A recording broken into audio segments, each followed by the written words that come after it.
But first, we got to jump into spring break. You know, it usually comes with the kids having some time off to play, and you still have to work. You know how that goes.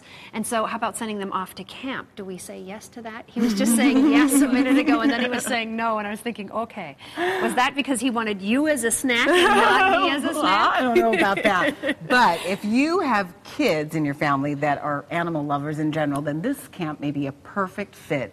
Joining us right now is Michelle Ramos, who is with the Arizona Animal Welfare League, and she brought some very interesting guests, and we have some ladies here who are holding our very interesting, cute, and some interesting looking guests to talk to us a little bit about this. So welcome, ladies. Welcome. Michelle, nice to have you here. Thank you. First of all, tell people just a little bit about what we can expect if we're going to camp, and what the Arizona Animal Welfare League really is all about. What's your platform? Well, our platform is we are the largest and the oldest no-kill shelter in Arizona, where we typically rescue dogs and cats and get them up for adoption. However, we do have some rescued exotic animals. They're not up for adoption, but they hang out in our education department for life, and they work as an animal ambassadors. So they're basically teachers for children. They get to learn about their care, they get to get up close with them, touch them, and have those great encounters that they may not get elsewhere. Yeah. Well, that is pretty cool. So when it comes to your spring camps, what are some things that kids can be anticipating? Oh, our spring camp is great this year. We're excited because it's all about service animals and animals that serve us, therapy and otherwise.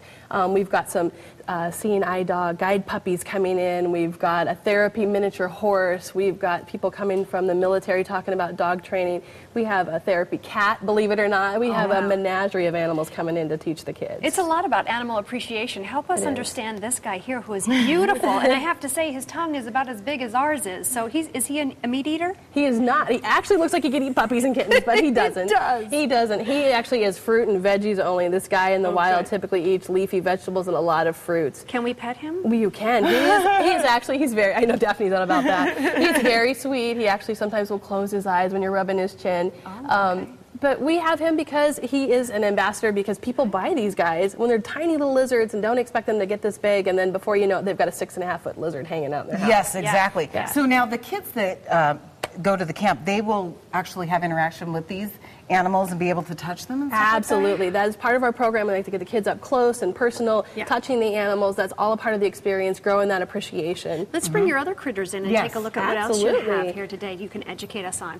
So tell me what this ferret eats. This is Romeo. He's a ferret. He actually eats ferret kibble. In the wild, they eat other things. There's some endangered ferrets that live here in Arizona, but yeah, he eats ferret kibble. He's not very exciting. And if you had him as a pet, how long are you keeping him? What do you need to know? Because I think a lot of people get pets thinking this is just fabulous, and they don't have any idea how to take care of them. They don't. This guy can live up to 10 years, and you know, ferrets are typically active at night and early in the morning. When the times where you're wanting to sleep, they can be fairly stinky because they're related to skunks and other muscelids, so they've got a little bit of a stinky smell, even if they're demussed.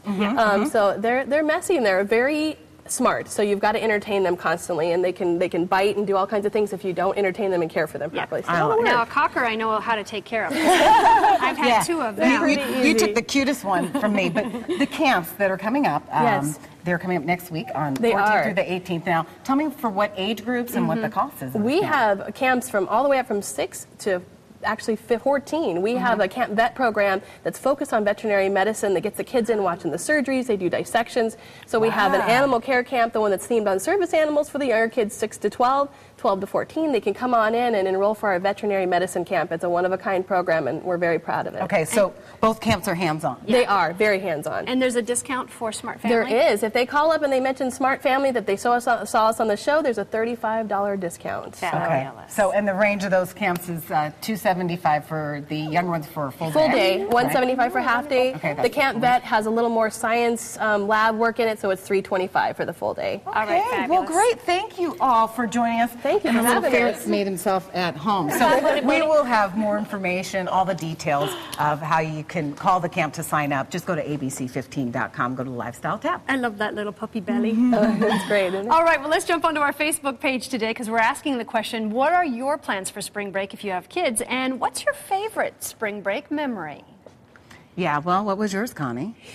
Oh, gosh, horse camp. Horse camp, Horse okay. camp, okay. yeah. Well, we got a lot of comments. Sean Anderson says, taking my kids to Keepers of the Wild in Valentine, Arizona, and on Route 66. She says there's lions and wolves and tigers, and oh my, she says, very affordable, educational, and fun too. Sounds great, Sean. It does. And then Judy says our favorite memory was actually last year. We did a staycation, and we ventured into the wonderful caves, did the Old West towns, and hiking in Sedona to a suspended bridge. There's everything that we say that this lizard likes. He just keeps shaking his head like, The iguana's going, yes, yes. I could do that. And hiking into to Sedona on a suspended bridge, and then horseback riding and picnicking.